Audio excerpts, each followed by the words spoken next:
जय हिंद साथियों, कैसे हैं आप सभी। यूपी टेट 2026 के लिए एक ऐसा क्लास हम हिंदी का लेके आए हैं आपके लिए जो वन लाइनर प्रश्न है। 100 प्रश्न है, 15 मिनट में आपके 100 प्रश्न कंप्लीट हो जाएंगे। यूपी टेट में सभी प्रश्न महत्वपूर्ण है, आप इसको पढ़िए और अपना फीडबैक जरूर दीजिए। आइए साथियों शुरू करते हैं बिना किसी देरी के। नमस्कार, मेरा नाम विवेक पांडे है और आप देख रहे हैं टुडे एग्जाम स्टडी का यूट्यूब प्लेटफॉर्म। साथियों, वन लाइनर प्रश्न है जो एग्जाम में पूछे जाते हैं। जो पहला भाग है ये वर्णमाला और ध्वनि से संबंधित प्रश्न है। प्रश्न यह है, देखिए प्रश्न और उत्तर दोनों साथ में है साथियों। हिंदी वर्णमाला में कुल कितने वर्ण हैं, तो ध्यान रखिएगा कुल 52 वर्ण है। ध्यान से समझिए, वर्णमाला में कुल कितने वर्ण हैं, तो 52। सवाल पूछा जाए हिंदी वर्णमाला कितना है, तो 1, क्योंकि वर्णों के समूह को हम क्या कहते हैं, वर्णमाला कहते हैं। ध्यान रखिएगा, हिंदी में वर्णमाला कितना है, 1। वर्णमाला में वर्ण कितने हैं, तो 52। साथियों ये बात आपको ध्यान रखना है। आगे प्रश्न है, क्ष वर्ण किसके योग से बना है, तो साथियों क प्लस श प्लस अ मिलके क्ष बनता है, ये बात आपको ध्यान रखना है। वहीं अगर पूछा जाए त्र कैसे बनता है, तो त प्लस र प्लस अ बराबर त्र बनता है। ज्ञ कैसे बनता है साथियों, तो ज प्लस य प्लस अ बराबर ज्ञ बनता है। ये सभी आपको ध्यान रखना है। अगला है, निम्न में से कौन सा वर्ण घोष है, तो साथियों ध्यान रखिएगा ग घ ज ये सभी घोष वर्ण हैं, आपको ध्यान रखना है। अगला सवाल है, ओ और औ का उच्चारण स्थान क्या है, तो साथियों ओ और औ का उच्चारण स्थान है कंठ और होष्ठ। ध्यान रखेंगे, कंठ और होष्ठ। ए और ऐ का उच्चारण स्थान क्या होगा, तो कंठ और तालु। वहीं साथियों अगर व की बात करें तो व का दंत प्लस होष्ठ होगा, ये आपको ध्यान रखना है। ओ और औ कंठ होष्ठ, ए और ऐ कंठ तालु, व दंत और होष्ठ, ये आपको ध्यान रखना है। आगे चलते हैं, बताइएगा य र ल व किस प्रकार के व्यंजन है, तो साथियों इसे अंतस्थ व्यंजन कहते हैं। क्या कहते हैं, अंतस्थ व्यंजन। य र ल व ये 4 वर्ण हैं जिन्हें अंतस्थ व्यंजन कहते हैं साथियों। वहीं श श स और ह को हम ऊष्म व्यंजन कहते हैं। ध्यान रखेंगे, श स श और ह को ऊष्म व्यंजन कहते हैं, आपको ध्यान रखना है। वहीं हम स्वरों को अच कहते हैं। क्या कहते हैं, अच कहते हैं। व्यंजन को हम हल कहते हैं, ध्यान रखेंगे आप लोग। आगे बढ़ते हैं, हिंदी में मूलतः स्वरों की संख्या कितनी है साथियों, तो हिंदी में स्वरों की संख्या 11 है। कितनी है, 11 है। स्वर उसे कहते हैं जो स्वतंत्र रूप से बोला जाए, पढ़ा जाए, लिखा जाए, वो स्वर है। हिंदी में वर्ण 2 प्रकार के हैं, स्वर और व्यंजन। साथियों अंग और अह क्या कहलाते हैं, तो ये अयोगवाह हैं। क्या हैं, अयोगवाह। साथियों जैसा कि जानते हैं आप, संस्कृत में अयोगवाह 4 होते हैं और हिंदी में अयोगवाह 2 होते हैं, ठीक है ना। अनुस्वार, विसर्ग, जिह्वा मूल्य और उपध्मानी ये संस्कृत में अयोगवाह है, और अंग और अह ये आपके हिंदी में अयोगवाह है। अगला प्रश्न है, तालव्य व्यंजन कौन से हैं, तो साथियों च छ ज झ ये सभी तालव्य व्यंजन है। ध्यान रखेंगे, तालु का जिससे उच्चारण हो तालव्य व्यंजन कहलाता है। और तालु का उच्चारण स्थान किन वर्णों से है, तो ई और चवर्ग, य और तालव्य श, ये वाला स, ये सभी उच्चारण स्थान तालु से होते हैं, तो इन्हें तालव्य व्यंजन कहते हैं। फिर से आप समझ लीजिए, ई च वर्ग य और श, इसे तालव्य व्यंजन कहते हैं। आगे बढ़िए, अल्प प्राण वर्ण कौन से हैं, तो साथियों प्राण 2 प्रकार के हैं, अल्प प्राण और महाप्राण। तो ध्यान रखिएगा, प्रत्येक वर्ग का 1, 3, 5 वर्ण जो है वो अल्प प्राण होगा। 1, 3, 5, जैसे क के बाद ख आएगा, ख के बाद तीसरा क्या है, ग है, ग के बाद चौथा घ है और 5वां अंग है, ठीक है ना। तो आपको ध्यान रखना है। आगे है, ह कैसा व्यंजन है, तो साथियों जो ह है वो ऊष्म संघर्षी व्यंजन है, ध्यान रखना है। इसके साथ ही ध्यान रखेंगे श श और ह ये ऊष्म व्यंजन, बाकी ये तीनों भी हैं, साथ में ये भी है, ह भी है, ध्यान रखेंगे आप लोग। आगे चलिए, अब संधि और समास से कुछ महत्वपूर्ण प्रश्न है। सवाल है, पवन का सही संधि विच्छेद क्या होगा, तो पो प्लस अन बराबर पवन होगा, ध्यान रखेंगे। वहीं पूछा जा रहा है इत्यादि में कौन सी संधि है, तो साथियों इत्यादि में यण संधि है। इति प्लस आदि बराबर इत्यादि, ठीक है ना। जहाँ भी बीच में आपको अर्ध व्यंजन मिल जाए वो समझ लीजिएगा कि वह संधि यण संधि होगी, ठीक है ना। और यह जो पवन है वह अयादी संधि है। ठीक है, आगे बढ़िए। सदैव में प्रयुक्त संधि का नाम क्या है? तो साथियों सदा प्लस एव बराबर सदैव हो जाएगा, वृद्धि संधि है, ध्यान रखिएगा। आगे है सज्जन का संधि विच्छेद क्या होगा? तो सत प्लस जन बराबर सज्जन हो जाएगा, यह व्यंजन संधि है, ये भी ध्यान रखना है। अगला प्रश्न है लंबोदर में कौन सा समास है? तो लंबा उदर है जिसका, वह है लंबोदर बहुब्रीहि समास है। अन्य पद प्रधान होगा तो बहुब्रीहि समास होगा। साथियों लंब और उदर, लंबा है उदर यानी पेट जिसका, वो भगवान श्री गणेश, तो बहुब्रीहि समास हो जाएगा, ध्यान रखेंगे।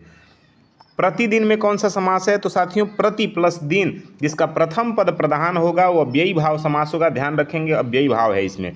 चौराहा में कौन सा समास है? तो साथियों चौराहा में द्विगु समास है, जिसका प्रथम पद संख्यावाची होगा वो द्विगु समास होगा। ठीक है ना। आगे है नीलकंठ में कौन सा समास है? साथियों तो नीलकंठ में कर्मधारय समास है, कहीं कहीं बहुब्रीहि भी देखने को मिलता है।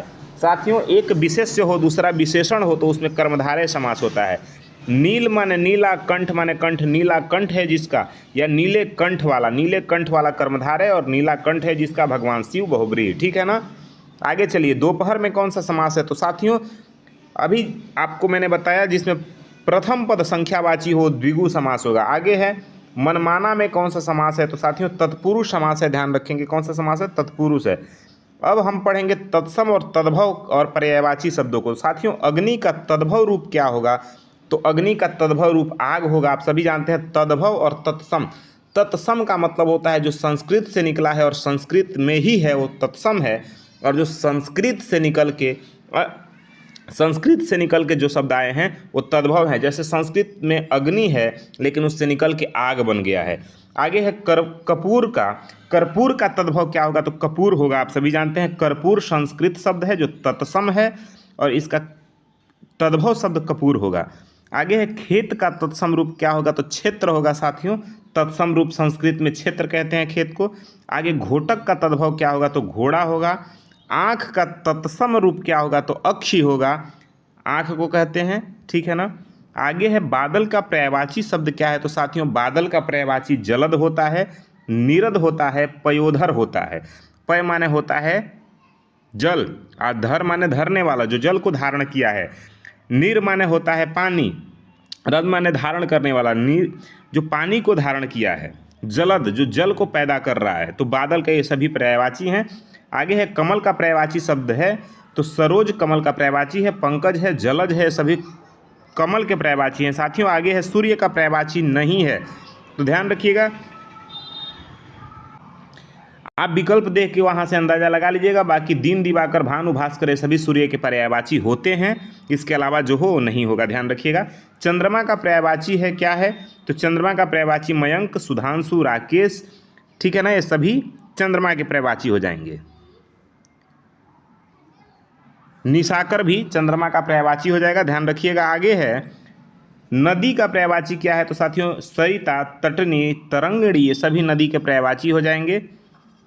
आगे विलोम और वाक्यांश के लिए एक शब्द का प्रयोग करना है, वो सब प्रश्न है। देखिए अथ का विलोम शब्द क्या है? उत्तर है इति।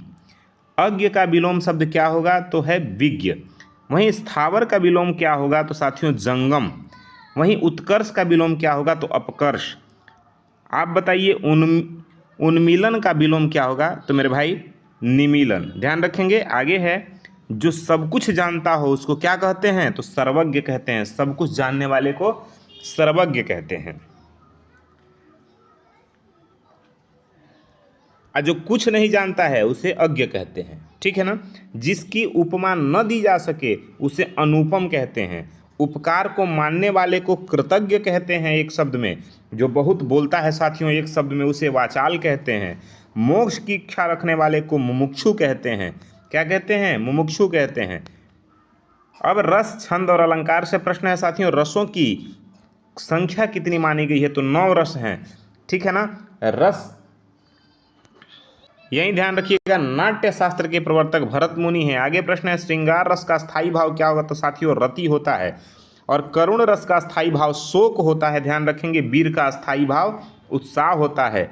आगे है तरनी, तनुजा, तट, तमाल में कौन सा अलंकार है? तो साथियों अनुप्रास अलंकार है, ध्यान रखेंगे। कनक कनकते 100 गुना मादकता अतिकाय, इसमें कौन सा अलंकार है साथियों? तो यमक अलंकार है। जहाँ एक शब्द के अनेक अर्थ हों ऐसे अलंकार को क्या कहते हैं? श्लेष अलंकार कहते हैं। ध्यान रखेंगे। आगे है चौपाई के प्रत्येक चरण में कितनी मात्राएं होती हैं? तो साथियों 16 मात्राएं होती हैं। ध्यान रखेंगे। और दोहा के पहले और तीसरे चरण में कितनी मात्राएं होती हैं? 13 मात्राएं होती हैं। ध्यान रखेंगे। रोला के प्रत्येक चरण में कितनी मात्राएं होती हैं? तो साथियों 24 मात्राएं होती हैं। ये भी ध्यान रखना है।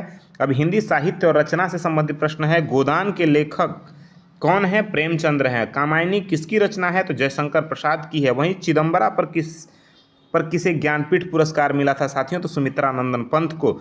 उर्वशी किसकी कृति है? तो साथियों उर्वशी जो है ना रामधारी सिंह दिनकर की कृति है। यामा किसकी रचना है? तो यह महादेवी वर्मा की रचना है। आगे है सूरज सागर के रचनाकार कौन है? तो साथियों सूरदास है। वहीं रामचरितमानस किस भाषा में लिखा गया है? तो यह अवधी में लिखा गया है। कमेंट करके आप ये बताइए कि रामचरितमानस किसने लिखा है। आगे पृथ्वीराज रासो के रचयिता कौन है? तो चंद्रबरदाई कृत पृथ्वीराज रासो है साथियों। पद्मावत किसकी रचना है? तो मल्लिक मोहम्मद जायसी की रचना है। वहीं साकेत के रचनाकार कौन है? तो हम मैथिली शरण गुप्त हैं। ध्यान रखेंगे। सभी महत्वपूर्ण प्रश्न है जो एग्जाम में पूछे जा सकते हैं। मुहावरा और लोकोक्तियों से संबंधित प्रश्न करेंगे हम लोग। आंख का तारा होना, इसका सही उत्तर क्या होगा? तो बहुत प्यारा होना। ईद का चांद होना, इसका मतलब होता है इस मुहावरे का बहुत दिनों बाद दिखना। 9 2 11 होना साथियों, इसका मतलब होता है भाग जाना। वहीं अधजल गगरी छलकत जाए, यह ओछा व्यक्ति प्रदर्शन अधिक करता है, इसके लिए मुहावरा है। गागर में सागर भरना, यह थोड़े में बहुत कुछ कह देना गागर में सागर भरना कहलाता है। दांतों तले उंगली दबाना साथियों आश्चर्यचकित होना। लोहे के चने चबाना, कठिन संघर्ष करना साथियों श्री गणेश करना यानी कार्य को प्रारंभ करना। उल्टी गंगा बहाना यानी नियम विरुद्ध कार्य करना, जो संभव ना हो वो भी कर दिखाना। अंधे की लाठी होना साथियों एकमात्र सहारा होना। अब वाक्य और संज्ञा सर्वनाम से संबंधित प्रश्न है। सवाल है कि संज्ञा के कितने भेद हैं? साथियों 5। सर्वनाम के कितने भेद हैं? तो ध्यान रखिएगा 6। कितने? 6। वह किस प्रकार का सर्वनाम है? तो साथियों यह पुरुषवाचक निश्चयवाचक सर्वनाम है। ध्यान रखिए। विशेषण के कितने भेद हैं? तो साथियों 4 हैं। विशेषण के कितने भेद हैं? 4। क्रिया के मुख्य कितने भेद हैं? तो क्रिया के मुख्य रूप से 2 भेद हैं, सकर्मक और अकर्मक क्रिया। लड़का कैसी संज्ञा है? तो साथियों यह जातिवाचक संज्ञा है। किस प्रकार की संज्ञा है? जातिवाचक। बुढ़ापा कैसी संज्ञा है? तो साथियों यह भाववाचक संज्ञा है। वहीं काल के कितने भेद हैं? तो काल के 3 भेद हैं। ठीक है ना? वर्तमान काल, भविष्य काल और भूतकाल। ठीक है ना? भूत, भविष्य और वर्तमान याद रखिएगा। वाक्य के कितने भेद हैं? तो साथियों वाक्य के 3 भेद हैं। और अव्यय के कितने भेद हैं? तो साथियों अव्यय के 4 भेद हैं। ठीक है। शब्द शुद्धि और लिंग वचन से संबंधित प्रश्न है। पूछ रहा है कवयित्री का शुद्ध रूप क्या होगा? तो कवयित्री होगा। ध्यान रखिएगा। उज्जवल का शुद्ध रूप क्या होगा? तो साथियों उज्जवल होगा। मतलब 2 आधे ज हैं बीच में। ध्यान रखेंगे। आगे है आशीर्वाद का शुद्ध रूप क्या होगा? तो आशीर्वाद होगा। ये सभी शुद्ध हैं। सन्यासी का शुद्ध रूप क्या होगा? तो सन्यासी होगा। ध्यान रखेंगे। आगे है कवि का स्त्रीलिंग क्या होगा? तो कवयित्री होगा कवि का स्त्रीलिंग। विद्वान का स्त्रीलिंग क्या होगा? तो विदुषी होगा। ये भी ध्यान रखेंगे। छात्र का बहुवचन क्या होगा? तो छात्र होगा या छात्रगण होगा। चिड़िया का बहुवचन क्या होगा? तो चिड़िया होगा। प्राण शब्द सदैव किस वचन में होते हैं, प्रयोग होते हैं? तो साथियों यह बहुवचन में प्रयोग होते हैं। जनता शब्द किस वचन में प्रयोग होता है? तो यह एक वचन में प्रयोग होता है, जनता। अब कुछ महत्वपूर्ण प्रश्न है साथियों। हिंदी दिवस कब मनाया जाता है? तो 14 सितंबर को मनाया जाता है। भारतीय संविधान के किस अनुच्छेद में हिंदी को राजभाषा कहा गया? तो साथियों 343 में राजभाषा हिंदी को कहा गया है। हिंदी की लिपि क्या है? तो देवनागरी लिपि है। हिंदी का प्रथम समाचार पत्र कौन सा था? तो साथियों उदंत मार्तंड था। वहीं साथियों पूछा जा रहा है मधुशाला के रचयिता कौन है? तो आप सभी जानते हैं हरिवंश राय बच्चन जी हैं। भाषा की सबसे छोटी इकाई क्या कहलाती है साथियों? तो भाषा की सबसे छोटी इकाई को वर्ण कहते हैं। अष्टछाप का जहाज किसे कहा जाता है? तो यह सूरदास जी को कहा जाता है। आधुनिक युग की मीरा किसे कहा जाता है? तो महादेवी वर्मा को कहा जाता है। प्रकृति के सुकुमार कवि कौन है साथियों? तो सुमित्रानंदन पंत हैं। खड़ी बोली का प्रथम महाकाव्य कौन सा है? तो प्रिय प्रवास है।